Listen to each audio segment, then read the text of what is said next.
Et dans la suite de l'édition, nous revenons ce soir sur le rapport de la Banque mondiale portant sur la performance économique du Burkina Faso en 2024. On en parlait hier. Le rapport parle de 4,9% de croissance rendue possible grâce aux réformes opérées par les autorités burkinabées et l'amélioration de la situation sécuritaire. Les citoyens de Bobo Dioulasso s'expriment sur le sujet. Le résumé avec Hassan Gourabou, Siriki Milogo et Jérôme Tandano. Un exploit sous l'impulsion du capitaine Ibrahim Traoré.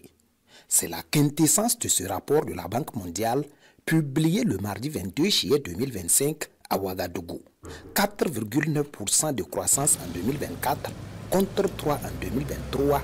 Le pays des zones intègres avance vers la prospérité contre vents et marées. Cela dénote qu'il y a une organisation particulière au niveau de la gestion même des ressources de l'État.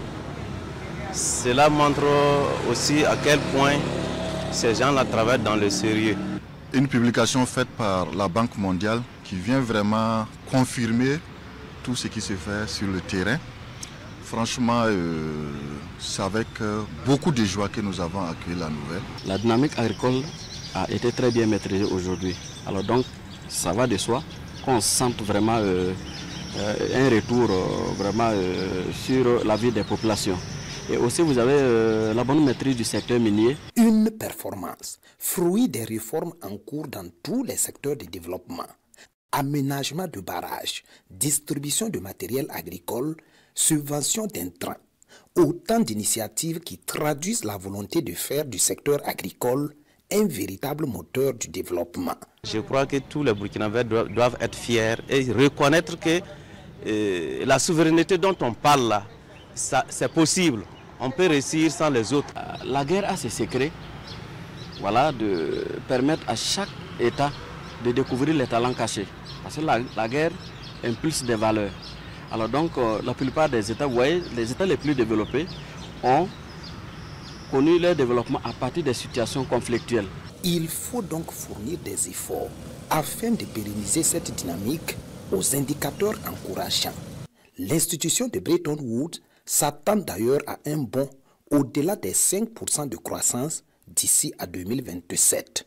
Si nous continuons dans la même dynamique jusqu'à 10 ans, en tout cas, c'est sûr que les autres secteurs vont également prendre l'envol. Le gouvernement doit insister sur ce qui a marché et essayer de voir qu'est-ce qu'il faut encore corriger pour qu'on puisse aller de l'avant. Voilà. Il faut vraiment combattre surtout la corruption et les indisciplinés.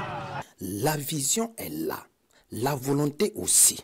Il appartient désormais à chaque Burkinabé de s'approprier les initiatives en cours pour bâtir ensemble un Burkina Faso de paix, de prospérité et de développement inclusif.